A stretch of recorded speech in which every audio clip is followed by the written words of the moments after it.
describe to me,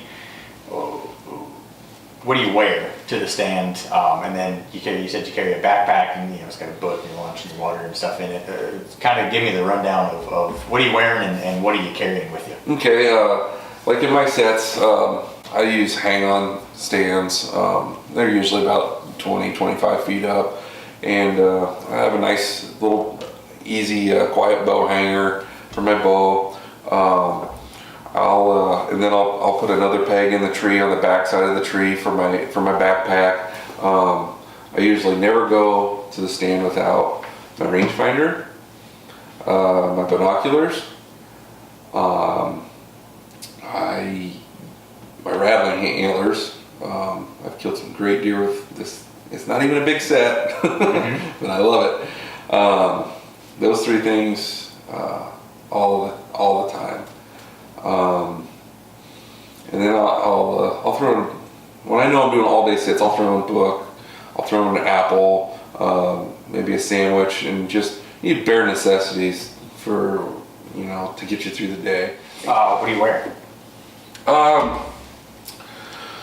Well, I used to get hung up on the scent lock and all that stuff, which I still have scent blocker and scent lock, and I'm going to dig into that here shortly. Yeah, I wear them. They don't stop everything. They're not foolproof by any means. If you want to beat a deer's nose, you got to do it through the wind and hunting smart, hunting right. I'd put cedar branches in a tote, and I'd keep this. I'd still get winded, but I think it helps. Maybe use a little bit of cover spray. Sometimes I used to just buy one of those puck bombs and just squirt it on the bottom of my boots and be done. They get downwind, they think there's a deer up in the tree, But I don't get too caught up in that stuff much anymore. What do you wear for boots? For a lot of years I wore just a muck rubber boot.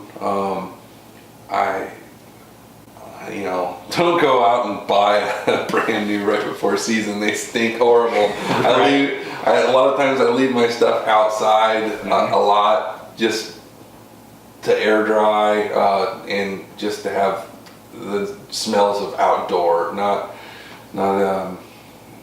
too much stuff that's that's gonna throw them off. I just play that card. Yep. How about apparel? If you got a preference on apparel or a underlayer to wear?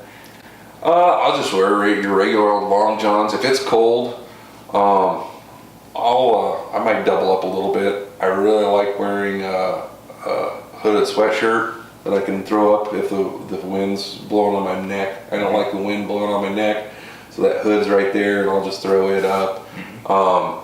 Something that people make fun of me about a little bit is I don't wear gloves, but I always wear a muff because I can just stick my hands in the muff, and those wool muffs are great, and I can just pull my hands out and I'm free to shoot, free to do whatever. Any particular item that you couldn't be without out on the stand? I could get by with just about everything, but I'd have to have my rattling antlers. I can't replicate that. I can't make any other noise like that. I can judge distance pretty good, so rangefinder, I can get rid of that. But rattling antlers and being able to throw sound out there, 300-400 yards, cracking them together, just to get a head turn and maybe get them coming my way, those are pretty crucial, I'd say. I'd have to go with those. I think a good deer hunter needs to definitely learn how to, there's specifics. You just don't go out there and you pull back and you nail them, there's the right time to draw. You don't want to be holding that bow forever. There's so many little aspects that go into play for that to happen. And reading a deer's body language is huge. When to call, when not to call. when he's licking his nose, he's smelling, he's wetting that nose. You get a tail flick, it means everything's okay. That tail comes up, you get a foot stomp. I mean, there's so many body language things on a white-tailed deer. The ears are laid back. I mean, they're bristled up, they're postured. You got to know what those things mean. If you could put one message out there to the outdoors in the community, say put something on a billboard or all the sporting community, it doesn't necessarily have to be deer hunting related, just to the sportsman community out there, kind of one last takeaway message that you would want to reiterate or get out there to people, what would that be? It could be anything. Just to realize that we're a brotherhood and just stick together. I mean, don't be negative to each other. I'll help anybody. I mean, I'll help them set stands up. I'll help them tear them down. I'll give them advice on how to hunt a property, whatever. There's a lot of guys that are jealous and they hate people that have success. They don't realize how much time and effort goes into being able to get a nice deer every year, and it's sad. And I don't think I was as bad as some of these people are, but the moment I started being the one that congratulate them first on their success, I started having more success. I don't know what it is. It was, maybe it's karma. I don't know. but I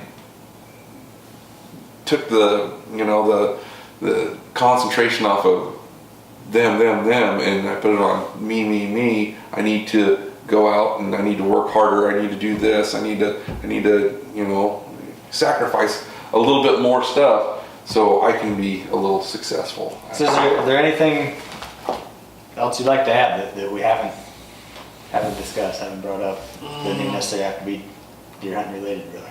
Get to take the kids out. That's the most rewarding thing I've ever done, is take kids out, whether they be mine or somebody else's. And everybody hears it, everybody knows it, but until you do it, and then you have some success, which is the icing on the cake, it's freaking awesome. Yeah. I mean, unbelievable. So give a little time back.